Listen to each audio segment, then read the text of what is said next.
So, hello, this is my science fair project for a quick demonstration so you know what you're actually looking at when you do the form. So this is the MIDI pad. So I press a button, it makes a sound. Press more buttons, it makes more sounds.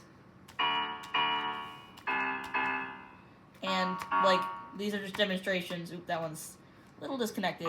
I spot cheap parts. As a quick demonstration, you would have your hands like this on both sides if you're actually playing this instrument. I mean, I don't know how to play it that well, so it doesn't sound great, but it would if you had experience. You would have your hands like that on either side. I'm holding the camera, so I can't do that. And it's playing through in DAW, like this one, which is a digital audio workshop. This is it.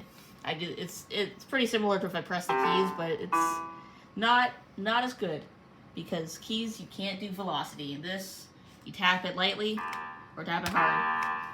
Alright, that's it.